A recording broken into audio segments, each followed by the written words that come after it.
E aí pessoal, estamos de volta. Passei um tempo aí longe de vocês em relação à gravação de vídeos, né? Trabalho, né? Infelizmente a gente vive aí na correria do dia a dia, então não deu um tempo aí para eu estar nessa última semana atualizando, postando vídeos novos aí sobre outros assuntos com vocês, tá? Mas hoje, né? Hoje especificamente, aliás, só um lembrete, né? Só uma coisa que me veio à cabeça agora. Eu tentei melhorar aí um pouco o ângulo de câmera, porque tive uma crítica aí construtiva de que o ângulo de câmera não estava muito bom, estava meio baixo e tal. Então eu espero que aqui esteja aí uma forma mais adequada e que fique mais agradável para vocês, certo? Bom, hoje, como vocês podem ver, a gente vai estar falando sobre direção defensiva. Poxa, mas isso aí não é coisa de autoescola, Antônio? É verdade. Isso aí é um tema preponderantemente de autoescola. Porém, se você estiver partindo aí para prestar algum tipo de concurso, por exemplo, para motorista de alguma Câmara Legislativa, motorista de algum hospital, motorista de ambulância, motorista de qualquer coisa, certo? Primeiramente, o que eles vão te exigir? Alguma das categorias que você seja habilitado, né? Então, por exemplo, categoria A, que é moto, B, carro, C, caminhão, D, ônibus e caminhão, e E para carreta, certo? Eu, particularmente, eu vou prestar um concurso para motorista de uma instituição aqui de uma cidade vizinha, certo? E no caso, no edital eles pediram português, matemática, medidas de comprimento, tal, sistema monetário brasileiro, né, falando de dinheiro, e pediram para a gente falar sobre o Código de Trânsito Brasileiro e direção defensiva. Código de Trânsito Brasileiro eu já estou com um material pronto, né, para poder gravar vídeos para vocês. Só que eu vou ter aquela necessidade de estar utilizando o tablet para poder estar falando com vocês sobre o conteúdo, né? Então eu resolvi hoje passar sobre direção defensiva, que é o último tema que eles pedem neste edital. E eu já vi em outros editais, não é a primeira vez que eu faço concurso para motorista, né? Aliás, nos últimos 2 meses eu me habilitei para poder estar dirigindo ônibus, né? Tenho a categoria D, está lá na minha carteira de motorista agora que eu exerço atividade remunerada e óculos. E nesses próximos dias aí, no próximo começo do mês que vem, mês de março de 2016, eu vou estar iniciando as aulas para me habilitar na categoria A. Eu creio que com a categoria A e D eu já consiga estar prestando mais concursos nessa área aí, ou fiscal de trânsito, ou coisa parecida, certo? Beleza. Bom, então vamos à atividade, né? Primeiro, direção defensiva. Vamos aqui para o conceito que eu tenho aqui, que eu pesquisei no nosso amigo Wikipedia, né? Enfim. Com direção defensiva é o conjunto de medidas e procedimentos utilizados para prevenir ou minimizar as consequências dos acidentes de trânsito. Então, qual é o objetivo de a gente estar estudando isso para um concurso? Ora, se você vai ser um motorista, né, ou se o cargo que você vai exercer necessita que você seja habilitado, você vai ter um deslocamento constante, e o edital solicitar isso, é que você tenha segurança na direção, que você não seja uma pessoa afoita na direção de um veículo automotor, que você não bata o carro, que você consiga prever os movimentos dos outros para evitar acidentes, né? Sejam acidentes que deem só prejuízos patrimoniais ou físicos, né? Enfim. Então você vai estar estudando direção defensiva para isso, certo? Bom, baseado na noção de que todo acidente sempre está presente uma falha humana relacionada ou a negligência, imprudência ou imperícia, a direção defensiva pretende que o motorista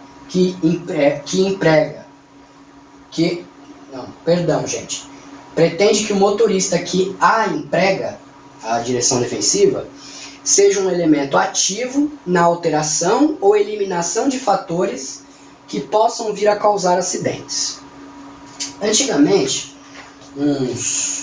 alguns anos atrás, tinha um comercial de televisão de uma companhia seguradora, que eu não me lembro qual, se eu não me engano, era a Allianz.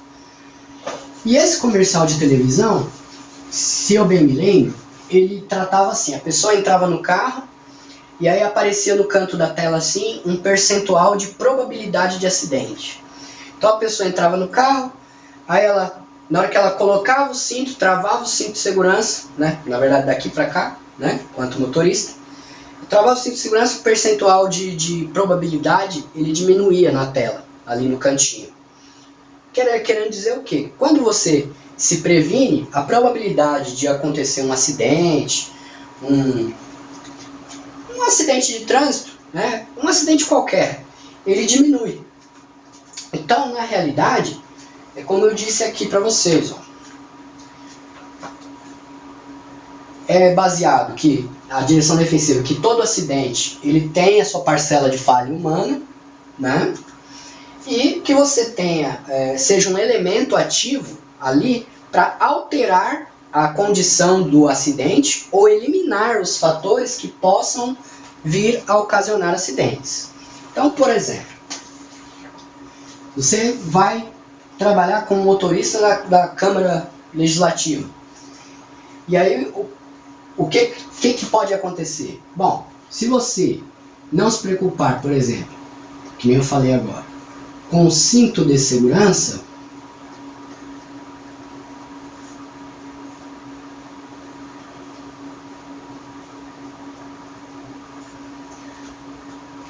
seja você quanto motorista ou com os demais passageiros que estão sob a sua responsabilidade, consequentemente, o percentual de possibilidade de acidente,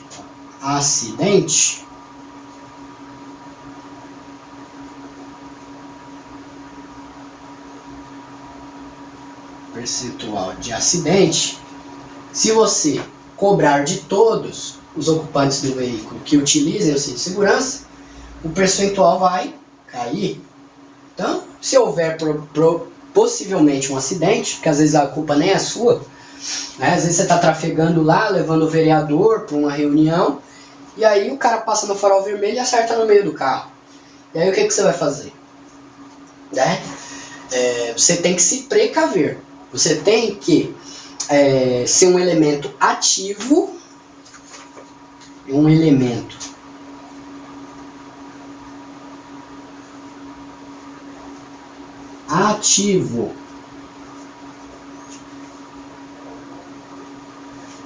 para quê?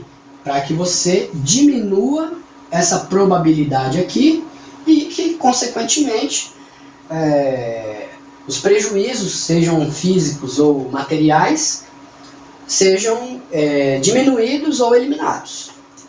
Certo? Bom, aí tem uma explicação aqui, ó. No Brasil, a resolução 168 de 2004, que exige que todo motorista passe pelo curso de direção defensiva, seja ao obter ou ao renovar a sua habilitação. Isso vocês sabem. Todo mundo que já tirou carta, pelo menos nos últimos 15 anos, já teve que fazer aquele cursinho de CFCA, que eles mostram aqueles vídeos que tem gente toda arrebentada, né, que bateu o carro, enfim, né, aqueles vídeos bem... Eu ia dizer sensacionalistas, mas na verdade não é, gente. Não é sensacionalismo. Quando você senta na frente de um carro, você tem que... Na frente de um carro não, na frente do volante de um carro, você tem que ter a devida responsabilidade mesmo. E às vezes aquilo ali pode ser meio chocante, porém é a realidade, né? Infelizmente, se você for irresponsável, o que vai acontecer? Você vai bater o carro e você vai ficar daquele jeito que aquelas pessoas ficaram naqueles vídeos terríveis. Bom, os princípios da direção defensiva dividem-se em 5 grupos. Então vamos lá. Direção defensiva.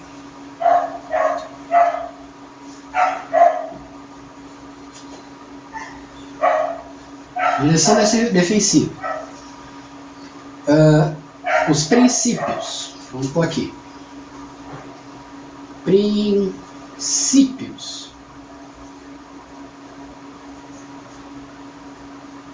que norteiam a direção defensiva. Eu nem sabia que tinha princípios, viu, gente? Você vê como é bom a gente pesquisar sobre o assunto. O primeiro princípio é que você tem que ter conhecimento.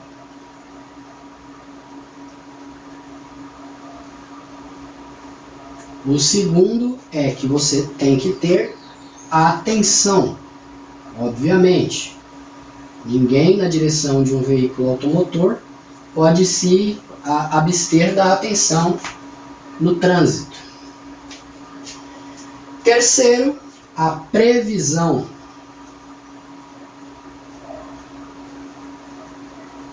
Prever o que pode vir a ocorrer. Quarto, habilidade. Até para dançar creu a gente tem que ter habilidade, que dirá para dirigir um veículo. E a ação. É você ter conhecimento, ter atenção, prever o que pode ocorrer, ter a habilidade para sair de uma situação de risco e, no caso, agir. Porque sem a ação não adianta nada disso. Bom, vamos lá. Primeiro, a gente vai falar desse princípio aqui. O princípio do conhecimento, que na verdade a gente tem aqui uma extensa gama de assuntos para desenvolver em cima dele, certo? Vamos liberar aqui esse espaço, espero que vocês já tenham marcado aí. Mas na verdade, gente, isso aqui, ó, você vai lá no Google, põe lá, direção defensiva Wiki, de Wikipedia, enfim. E aí vocês vão estar com esse mesmo texto aqui que eu tô na mão, tá? Foi o que eu pesquisei, foi o que eu achei, assim, bem mais didático, mais completo, para a gente poder abordar esse assunto, tá? Vamos lá. Conhecimento. O que é o conhecimento? O conhecimento é o domínio das informações necessárias, né, para que você realize a direção defensiva. Quais são as informações necessárias que você deve ter conhecimento para poder já iniciar a sua preparação como motorista que tem uma boa direção defensiva? Primeiro, é claro, você deve conhecer as leis de trânsito.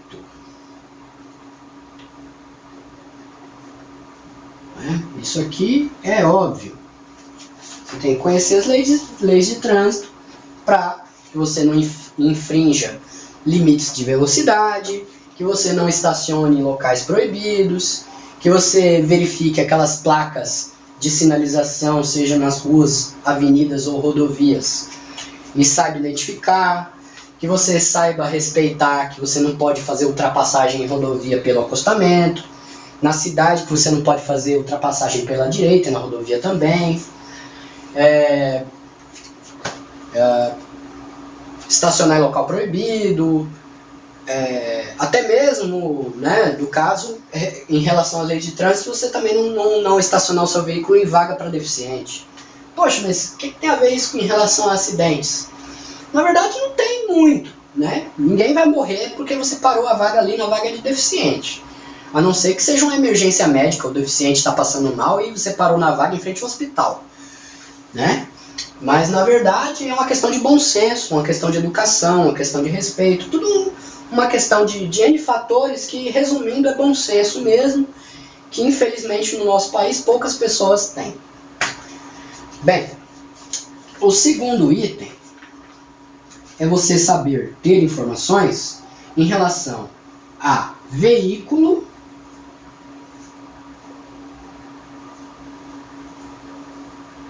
e equipamentos de transporte. O que quer dizer isso, Antônio, em relação ao conhecimento? É óbvio. Você, para dirigir, você vai estar habilitado naquela categoria X. Então você tem que ter o devido conhecimento sobre o veículo que você está dirigindo.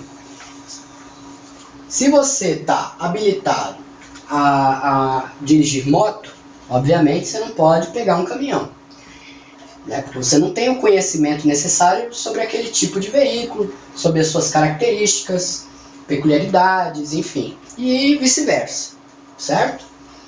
Por isso que é importante você conhecer as leis de trânsito e conhecer o tipo de veículo, o veículo em si. Às vezes você já está designado, por exemplo, eu tirei a categoria D faz pouco tempo e aprendi a dirigir num ônibus, num micro-ônibus, modelo Volare A6, aquele Volare mais curtinho. E o que a gente tem nesse tipo de veículo? A gente tem freio de mão a cabo, aquele que a gente puxa, igual de carro, só que do lado esquerdo, aqui do motorista. E a gente não tem freio motor, pelo menos o instrutor nunca me passou sobre freio motor naquele tipo de veículo. Aí, no caso, eu passo num concurso e vou assumir para estar dirigindo um outro tipo de ônibus, por exemplo, um Paradiso, né, aqueles ônibus de turismo. E aí o que acontece? Eu não vou saber ali em que posição que está o freio motor, né? Pelo que eu sei, o freio de estacionamento não é a cabo, nesse tipo de veículo que eu falei para vocês, é um freio hidráulico, aquela alavanquinha que tem do lado, não sei se vocês já viram em algum momento. Enfim, então você tem que ter conhecimento do veículo e dos equipamentos de transporte, certo? Em terceiro lugar, você tem que ter informações sobre condições adversas que podem ser encontradas durante a condução. Então, terceiro, condições